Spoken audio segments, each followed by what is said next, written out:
Sunday, damp. It was a really lovely day yesterday. Um, it would have been a really nice day to go for a walk, but I could hear the hunt quite close by, so there's no chance of that. And it will be the same today. They'll be around. But we're coming towards the end of the hunt season, which is really pleasing. It seems to have gone quite quickly. Um, I looked online and it says 28th of February, so fingers crossed. What normally happens is, though, I get all excited and think, oh, 28th of February, it's going to stop.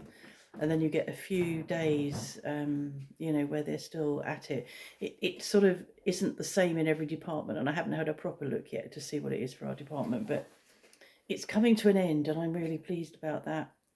The other thing that will come to an end eventually is the wood burner.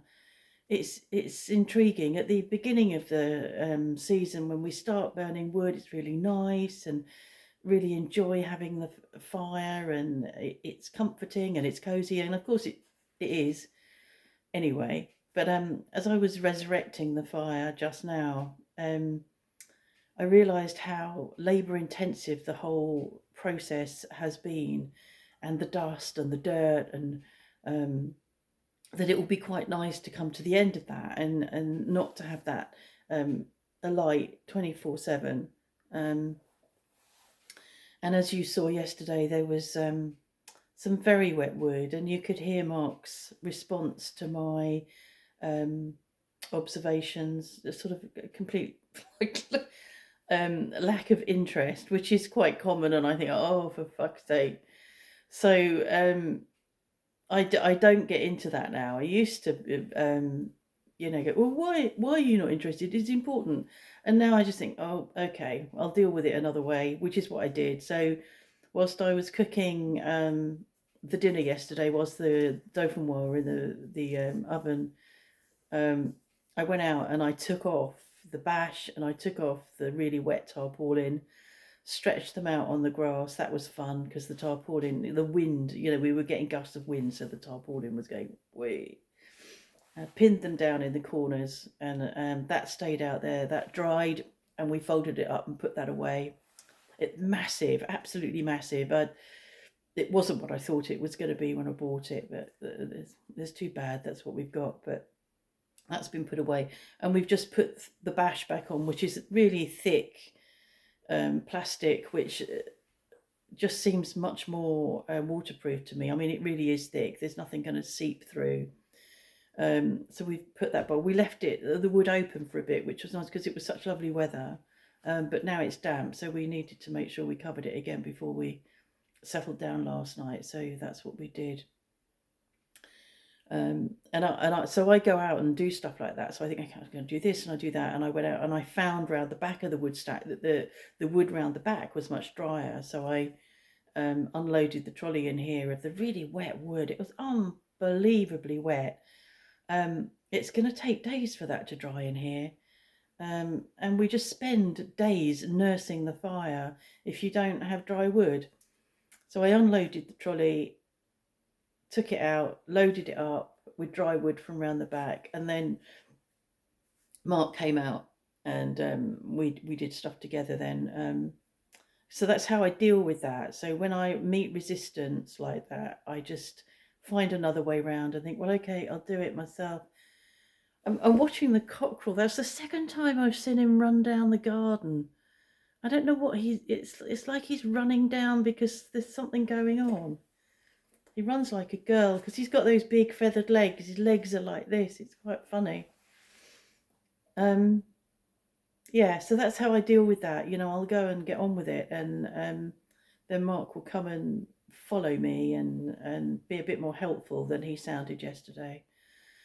So yeah, so that's that. We've got a wood in here drying.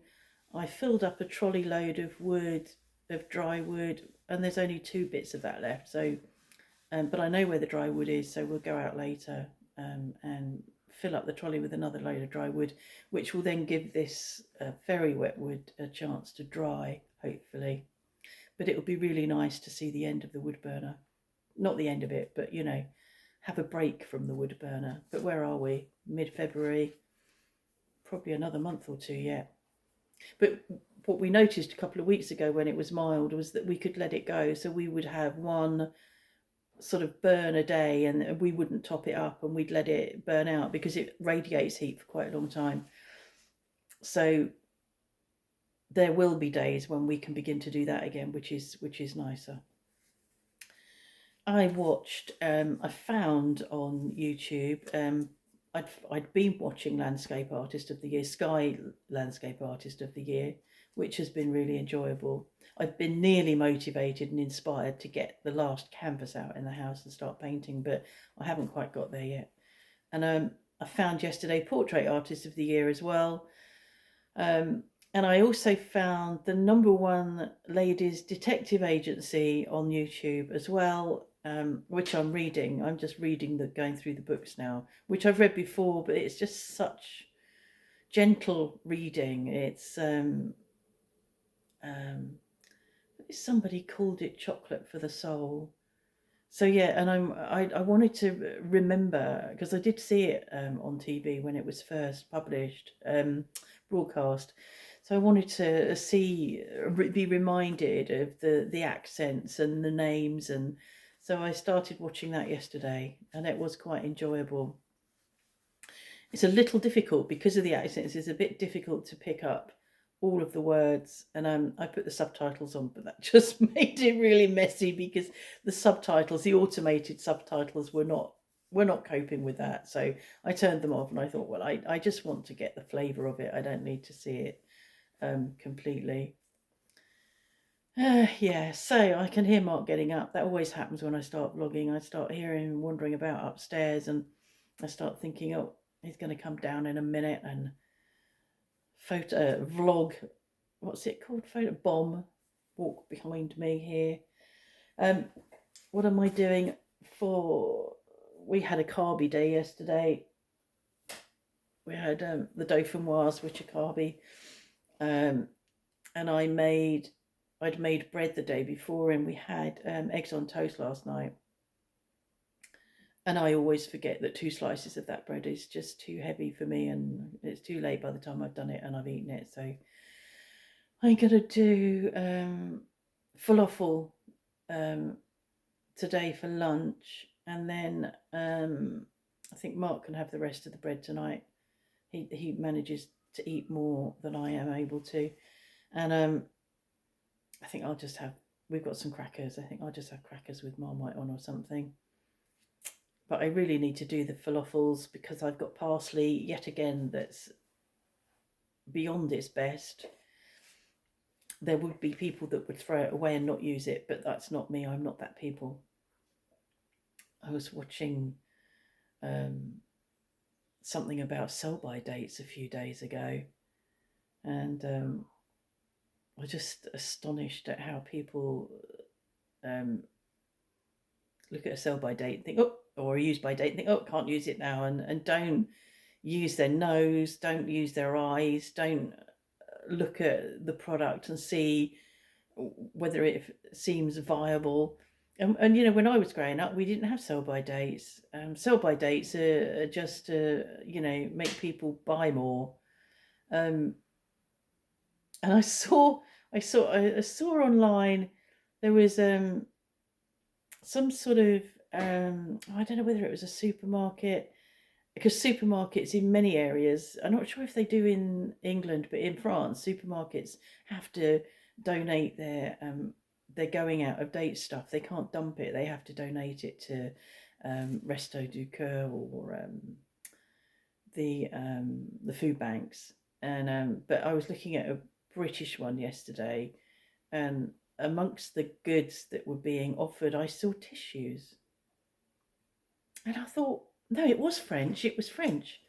And I thought, but tissues don't go out of date. I wonder whether my tissues have got a sell-by date on them. I can't see one. I was going to say, if they had, that would be intriguing. But no, my tissues have not got a sell-by date on them. So anyway, next is my second cup of coffee. And I got to go and turn that fire down because I can hear it's really going now. And have a good Sunday and enjoy whatever you're doing. Take care in the UK. You've got another storm coming, or it's already there, Storm Franklin. We will get the winds, some high winds here today, but not to the degree that you are over there. A plus.